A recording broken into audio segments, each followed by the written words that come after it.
글쎄 뭐 당 차원에서의 뭐 공식적인 연락이나 뭐 이런 건 아직 없고요. 이제 개별적으로 뭐 한 두어 번 오셨다가 가시고 그렇게 하셨죠. 이해 안 되죠. 뭐 이유도 잘 모르겠고. 그러니까 개별 의원들이 뭐 대다수 의원들이 소극적이라든가 반대를 한다든가 이러면 모르겠는데 야당 같은 경우에는 거의 100% 그렇게 하겠다고 적극적으로 의사를 보여주셨고 서명도 하셨고 개정안에 직접 발의에 또 참여를 전원이 다 했고 그런데도 불구하고 당 차원의 집단적인 어떤 노력이나 시도가 전무하다는 게 굉장히 좀 이해하기 어려운 상황이에요.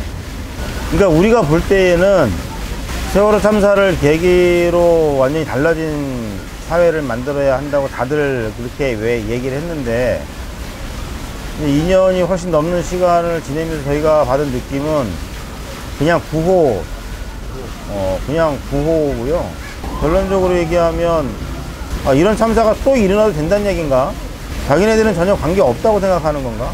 아니면 다들 정치하는 사람들이 잘못해서 그렇다 반성해야 된다 다 그러는데 그것도 역시 그냥 말이고 왜 자기가 책임을 져야 하는지 책임감을 느껴야 하는지를 실질적으로는 잘 모르는 것 같아요. 이건 뭐 여든 야든 뭐 정도의 차이는 조금 있을 수 있지만 뭐 여당은 말할 것도 없고 야당 내에서도 그런 분들이 있는 거 아닌가 생각도 들고 최종적으로 결국 목적을 하는 것은 다른 게 아니고 우리 세월호 피해자들이 그리고 국민들이 이 정치에 계속 희망을 걸 수 있도록 해달라는 거예요. 특히 이 국회 내에서도 야당들이 그 몫을 해달라는 거거든요. 그러면 설령 여당이나 정부가 참사의 진상규명을 원천적으로 방해하고 차단하고 아무리 한다고 하더라도 그래도 국민들이나 저희 피해자들이 희망을 갖고 버티고 해나갈 수 있거든요. 그 바람 때문에 20대 국회를 만든 거잖아요. 그런데 그런 바람을 외면하고 오히려 그런 희망에 싹 우리 야당이 앞장서서 싹 짓밟아 버리면 그러면 저희는 더 이상 대한민국 정치에 희망을 걸 수가 없겠죠. 그 다음 단계에는 우리가 무슨 선택을 해야 될까를 또 고민해야 할 수밖에 없어요. 그래서 원포인트 국회를 하든 본회의를 열어서 투표를 해서 결정을 하든 뭐 특검 같은 경우에 국회의장이 직권상정을 하든 그게 다 힘들면 정치적인 협상을 하든 해서 진상규명하고 안전한 나라를 만들 수 있도록 이 특조위가 제대로 활동할 수 있도록 해달라는 거죠. 근데 그렇게 하겠다고 모든 의원들이 다 약속하고 또 그 일을 직접 담당한 농해수위 소위라든가 또 민주당 당내 TF라든가 이쪽에서 다 그렇게 하겠다고 약속하고 협상하다가 안 되면 그러면 어떻게든 표결로라도 할 수 있는 방법 찾겠다고 다 약속하고 그랬는데 결국 돌아온 답은 그 모든 것들은 다 사라져버리고 특조위의 존재 자체를 부정하기 위해서 여당이 내세운 허무맹랑한 주장 선체조사를 별도의 조사기구를 통해서 할 수 있는 방안을 찾아보겠다 이런 거를 합의안이라고 딱 내놓으면 이거는 그냥 철저하게 배신 나가는 거죠. 왜 야당이 존재를 해야 돼요? 그럼에도 불구하고 그걸 잘 알고 있어요. 사실 여당에게 희망을 걸 수 있다 그러면 얼마나 좋겠어요. 그거는 말 그대로 속된 말로 직방인데 근데 여당이든 야당이든 간에 결국엔 국회가 결정적인 키를 쥐고 있다. 왜냐하면 저희들이 참사의 진상을 규명하고 안전한 사회를 만들기 위한 그 수단을 대한민국이라고 하는 이 법체계 질서를 통해서 이루고 싶은 거거든요. 그게 정답이잖아요, 사실은. 그래, 그것 때문에 국가가 존재하는 거고. 그러려면 결국 국회가 반드시 해야 할 몫이 있고, 결국 그 사람들이 찍는 표가 대한민국을 움직이는 거거든요. 그런 차원에서, 국민들이 이 국회를, 정치를 버리지 않도록, 야당이 그 역할을 해달라는 건데, 만일에 그게 안 된다고 그러면 그 다음엔 뭐 안옴이 아니에요? 그냥 안옴이잖아요.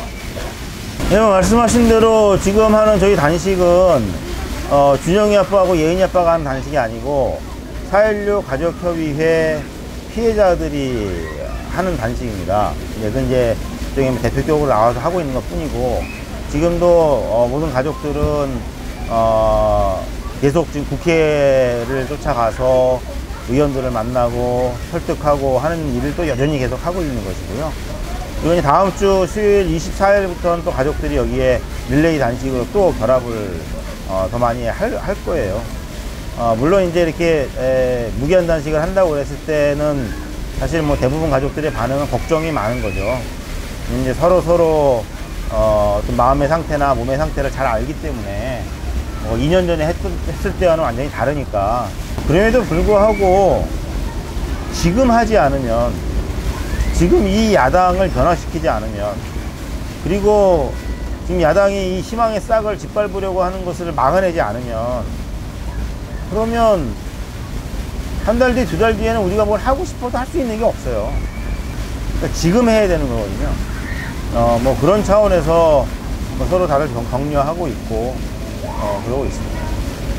이제 제가 계속 이번 단식을 시작을 하면서 희망이라는 이야기를 굉장히 많이 했는데, 물론 이 정치가 우리의 희망이 안 된다고 해서 희망이 사라지는 건 아니에요. 우리가 지난 2년 한 4개월 동안 이렇게 세월호 참사 진상규명을 위해서, 안전한 사회를 위해서 싸울 수 있었던 것은 사실 국민들이 함께 했기 때문이잖아요. 시민들이 참여했기 때문이고, 오늘도 정말 많은 분들이 지지단식을 하기 위해서 광화문을 찾아주시고, 심지어 여름 휴가를 광화문으로 오셔서 같이 응원을 하시고 하는 모습들이 이제 전혀 죽지 않고 있기 때문에, 그거 자체만 놓고 보더라도 정말 오랫동안 될 때까지 함께 이 일을 해나갈 수 있다고 하는 그런 희망은 분명히 존재하죠. 근데 이제 지금 이 시기에, 이 시점에 꼭 드리고 싶은 말씀은, 근데 이 단식의 목적, 그리고 이제 특조위를 살리기 위한 키는 국회가 지고 있단 말이에요. 그러면 국회를 움직일 수 있게 해야죠. 그동안 2년 반 가까이 시간 동안 정말 많은 분들이 이 세월호 참사와 관련된 여론이 죽지 않았음을 보여주셨어요. 이제는 구체적으로, 직접적으로 이제 국회에다가 그걸 전달을 해야죠.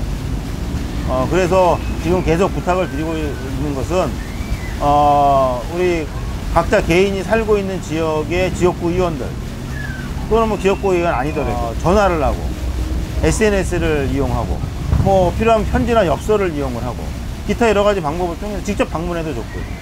그래서 왜 약속해놓고 약속을 지키지 않느냐, 왜 세월호 참사 진상규명을 하기 위한 특조위를 살리겠다고 약속해놓고 살리지 않느냐, 왜 여당이 특조위를 죽이기 위해서 내세운 주장을 왜 그대로 받아들이느냐, 이제 이런 것들을 계속 묻고 질문하고 다시 약속을 이행을 촉구하는 이제 그러한 것들을 해주시면 좋을 것 같아요.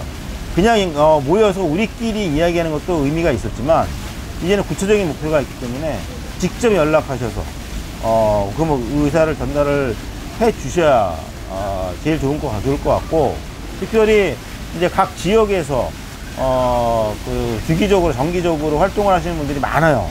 지금도 전국 수십 개 지역에서 뭐 요일 정해서 피켓팅도 하고 서명도 하고 뭐 참 많이 하고 계시는데, 뭐 그분들이 최소한 앞으로만 한 달, 2달 정도는 기존에 하시던 장소 말고 그 동네에 있는 그 의원 사무실 앞에 가셔서 그곳에 모여서 하시던 서명전, 피켓팅 이런 거를 해주시면 어떨까. 그 사람들이 직접 볼 수 있도록, 내 지역구 국민들이 이렇게 뜨겁게 열망하고 있구나를 알 수 있도록. 그리고 끝나면 쫓아 올라가서 다시 의견 전달하고 편지라도 한 장 남겨놓고, 이렇게 해서 의원들이 피부에 와닿을 수 있도록. 이것이 세월호 유가족들만 와서 쫓아와서 얘기하는 게 아니고 정말 많은 국민들이, 그리고 우리 지역 구민들이 원하고 있는 것이다 하는 것을 피부에 느낄 수 있도록 좀 여기에 좀 집중을 해주시면 참 좋겠다는 생각이 듭니다. 제가 그 문제와 관련을 해서 이제 앞장서서 뭐 회의나 협상이나 이런 것들을 했던 사람이기 때문에 사실 그 노력을 많이 했어요.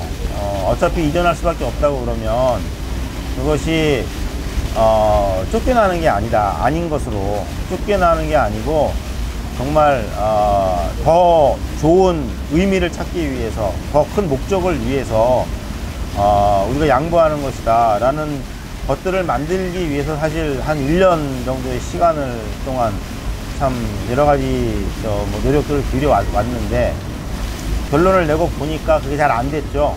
우리가 요구한 거는 학교가, 그리고 교육이 변하는 것을 보고 싶었던 것이고, 또 그것에 대한 약속과 이행을 촉구를 했던 것인데, 아직까지도, 오늘까지도 그것은 참 많이 부족해요. 그러다 보니까 노력을 했음에도 불구하고 저부터도 결국 이거는 쫓겨나는 것 외에는 다름이 아니다 라는 느낌이 들 수밖에 없는 상황인 거고요. 그러다 보니까 저도 이제 뭐 유가족이긴 하지만 우리 가족들한테 굉장히 죄송하고 미안하고 뭐 별 면목도 별로 없고, 그럼에도 불구하고 이제 앞으로 만들어 가야죠. 만들어 가야 되는데, 사실 이렇게 크게 낙관적이진 않습니다만, 그렇다고 우리가 학교를 포기하고 교육을 포기할 수는 없으니까 좀 계속 또 노력을 해 보려고 합니다. 하여튼 이 과정을 지켜보시는 시민들께서도 우리가 왜 교실을 지키려고 했는지에 대한 의미를 다시 한번 이해해 주시면 좋겠고, 비록 교실을 옮기더라도 그 목적은 궁극적으로 바랬던 것들은 여전히 우리가 이루기 위해서 애를 쓸 것이라는 것을 좀 알아주시면 좋을 것 같고, 거기에 좀 많은 관심을 가져주시면 좋을 것 같습니다. 또다시 광화문에 나와서 이렇게 앉아 있습니다. 오늘 사흘째인데요. 많은 분들이 언제까지 할 거냐고 물어보시는데, 그 답은 이 국회가, 그리고 더불어민주당과 국민의당이 알고 있을 겁니다. 두 당에게 명확한 답을 들을 때까지는 이 자리를 어떤 일이 있어도 지켜낼 것이고요. 이런 소식을 듣고 정말 많은 분들이 직접 찾아와 주시고 또 SNS로 또 응원을 해주시고 해서 정말 감사하고 힘이 나고요. 그런 응원 덕분에 힘들더라도 버텨낼 수 있을 것 같습니다.